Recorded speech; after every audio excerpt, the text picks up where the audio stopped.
Hello everyone, it is Sunday, January 9th, and this is episode 45 of Odds Are, your S&P 500 weekly market forecast. Alright, let's jump right into last week's price action. So, if you remember, we talked about having a nice bread and butter setup. We said that the breach points were inside of the expected settlement range. Everything looked nice and equidistant. Everything was kind of back to normal. And then what happened? We got a double breach. So we breached the upper breach point of 48.03 early on in the week, and then we went right back down and started heading towards that red midline of the Bollinger Band, which we've been talking about having that magnet effect. And so we were not surprised, or at least we shouldn't have been, when the market went back towards the midline, breached the midline, and then paused, right? So we, in doing so, breached the 47.16 lower breach point, and then stayed within the Bollinger Band range. We stayed within the expected settlement range, and we kind of gravitated right back up towards that midline. So all in all, exactly what we should have expected from a week like this. No surprises here. All the forecasts were spot on. All right, let's take a look at the moving averages for this week coming up. The short-term moving average is now back to neutral because of the negative price action in the week preceding it, but medium term and long term are still bullish. And we've been seeing a lot of flip-flopping with the short-term moving average. We've gone from bearish to neutral to bullish, back and forth. It's been bouncing around. Still nothing significant, though, enough to move that medium-term moving average, and definitely not the long term. But we're now at neutral, so let's see if we go back down to bearish next week. All right, let's take a look at what we are expecting for next week. All right, so you can see now that we're back to a skewed relationship between the breach points and the expected settlement range. We now have the upper breach point, 47.66, above or outside of the expected settlement range, with that upper limit being 47.49. And then the 46.11 is actually not that far away from the Friday settlement of 46.68, but it is within the expected settlement range. So looking at a setup like this makes a lot more sense for us to breach to 46.11 and then stay within the range than for us to go all the way up past 47.49 and to breach 47.66. So that's my call for this week. We're going to breach 46.11 to the downside and then still close within 45.39 and 47.49.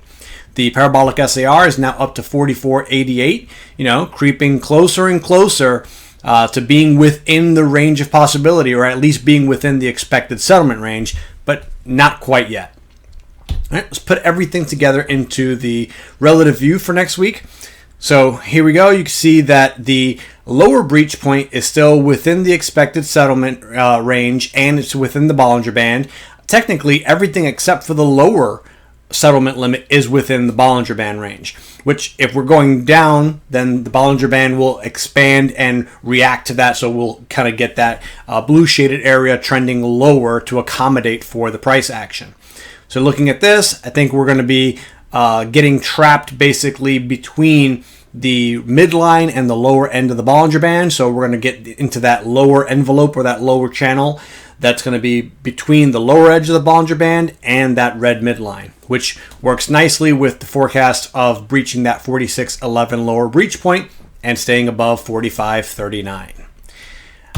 All right, now if you didn't see that one coming, last week we put pictures on the screen, and those pictures told a story, right? We said this setup that we're looking at is exactly what a typical week should be. We are lining up nicely for all these forecasts to come true. There's nothing odd about this setup, so we shouldn't have been surprised, right? We shouldn't have been surprised that there was a breach of the breach points. In fact, there were two, which that's not very common, but the fact is there was a breach of the breach points.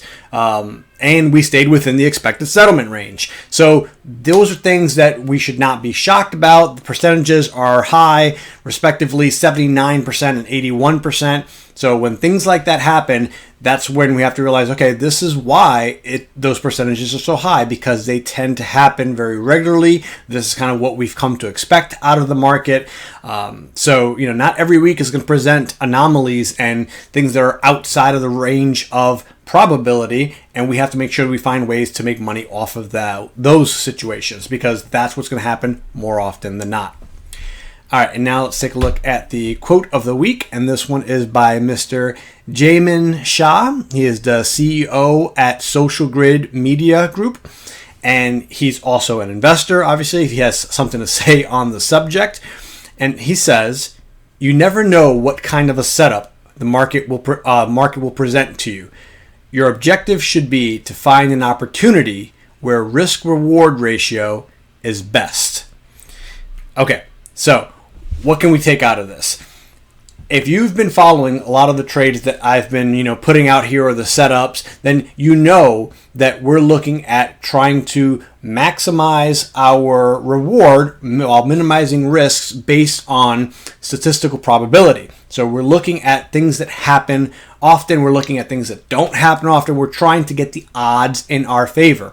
But that's just one part of the equation. So if you have something that happens 8 out of 10 times, but the 2 times that it doesn't happen, you're going to lose 10 times more than what you make on the 8 times that it does happen, then that is not a good risk-reward ratio.